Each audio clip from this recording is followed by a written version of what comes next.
Who were you before the world told you who you were? Who were you before you received this identity from the world? And we're going to talk about how the world and the devil, they're working overtime to relabel you.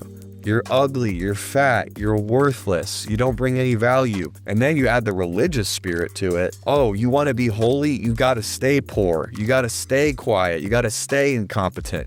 You got to stay down here. So it's all about Jesus and not about you. It's like, well, Jesus is in the business of recreating you and redeeming you and strengthening you and repositioning you.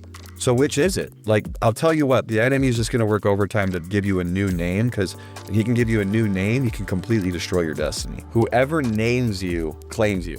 What was the first task that God gave Adam to do? He gave him the mandate. I call it the dominion mandate. He said, be fruitful, multiply, subdue the earth, fill it, have dominion. That's the dominion mandate. That's like the general overall mandate. What was the first task within that mandate? Something with the garden, Yep. I would assume. So naming the animals. he creates all the animals from the dust. Then he creates Adam from the dust, breathes the Spirit of God into him. He becomes a living man. He brings all of the animals to Adam. And it says he wanted to see what Adam would name them.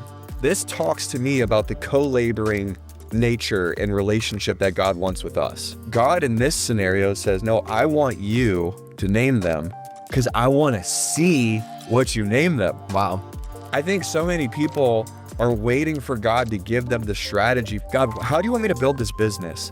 God, how do you want me to raise my kids? How do you want me to do the homeschool curriculum? God, how do you want me to court this young lady that I want to eventually marry? How do I do it? And God's like, I want to see how you do it. Here's an example. Moses is trying to lead these people through the Red Sea, or away from these Egyptian soldiers that were trying to like take him back into captivity. Moses looks to God and says, God, I need you to split the sea. And God says to Moses, the rod is in your hand. You split the sea. That is God trying to pull something out of Moses. That's God trying to pull something out of Adam in the garden.